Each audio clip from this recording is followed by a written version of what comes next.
Yeah, she is paving the way for women in the spirit space. And at the age of 25 years old, she founded FouDre Vodka by her own direct investment, becoming the youngest woman to have her own spirit and the first African American woman to own and operate a vodka brand.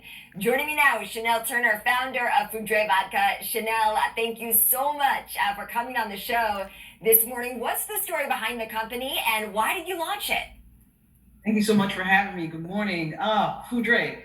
Fou-Dre was born amongst peers. The idea was born amongst peers. One evening, we were all consuming vodka, and we ran out of chaser, and that pretty much ended our night of drinking because no one wanted to go back out and get more chaser.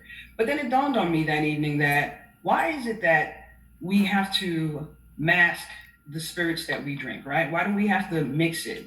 Why can't we just pour a nice spirit over some ice and actually enjoy it? I think every spirit should be able to be enjoyed in its organic form. I don't think we should have to mask it with all these mixers and flavors and things of that nature. And so I said, I really want a vodka that someone can pour over ice and actually drink it and enjoy it. And so that's how the idea of Fou-Dre was born. Create a vodka that one could consume neat or over ice and actually enjoy it.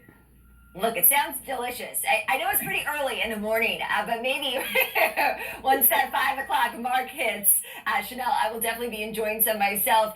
Look, on a serious note here, have you faced any challenges being a woman of color in a male dominated spirits industry? I faced challenges just being a woman in the industry. Being a person of color only added to that, right? Walking into a room, many conferences, many exhibitions, and being the only woman in the space is very mind-boggling, and very hard to digest when everyone in the room is male. But then also just being the only person of color in that space can have its effects on you as well. 12 years ago when I started, I wasn't seeing very much of people that look like me, whether woman or a person of color, in this space, and we've taken such a huge leap in terms of advancement in this industry, where I'm happy to see more women, more people of color entering in this space, feeling comfortable that they too can, create and be a proprietor of a brand. Look, I think you're definitely an inspiration to all of our viewers watching right now. Again, founding this company at 25 years old, that in and of itself is extremely impressive. What advice do you have for women looking to launch their own business? Just in general, doing your research, right, and understanding the industry that you're trying to get into.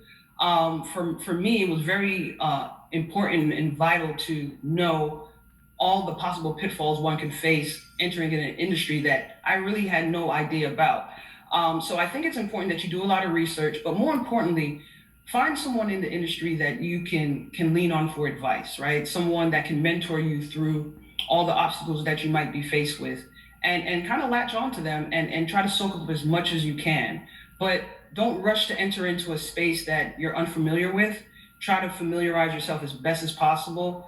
And I say it more than anything, do a lot of research so that you know what you're getting into. I had no idea entering in this industry how costly it can be. The spirit industry in itself is a very costly industry just to sustain this type of business. So.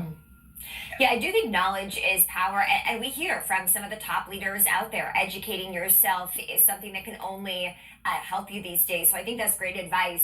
What are some ways consumers can support LGBTQ plus owned businesses? What would you say? I would definitely say that, one, become familiar with the different LGBTQ plus businesses that are out there. But more importantly, support a business not because it's LGBTQ or a person of color, but support a business because their mission and vision speaks to you, right? Their core values resonate with you in such a way that you feel like that's a business that I would like to support because they speak some of the language that that resonates with me. So I think it's very important that while celebrating pride and LGBTQ rights is very much supported in the white community, it's also still a very sensitive and taboo subject in the African American community, right?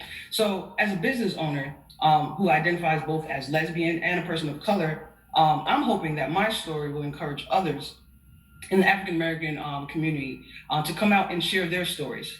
It's really difficult, right, to support many Black-owned LGBTQ plus businesses when they're often silent or possibly fearful of identifying due to potential rejection or backlash. So I think, making people feel comfortable in their space, and of course, uh, a lot of people just don't want to be labeled. And so if you want to support them, how can you if you don't know that they exist? So I'm hoping that someone such as myself that, is a person of color, but also a person that's in the LGBTQ plus community, that it shows that you can still be who you are and still accomplish the things you want to accomplish. So.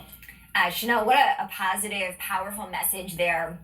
And I think a guiding light, those comments for many people out there. Quickly, before I have to let you go, we have just about 20 seconds left. Plans for growing your business. It's a Friday. I got to ask. Well, funding. As you mentioned earlier, I've been funding this business for the past 12 years. But as we grow and we gain new markets, of course, it's going to take more money to grow the business. So, of course, trying to raise capital and ensure we can support our other markets is our biggest focus right now. All right, Chanel Turner, founder of FouDre Vodka on a Friday. Thank you so much, Chanel. So good to have you.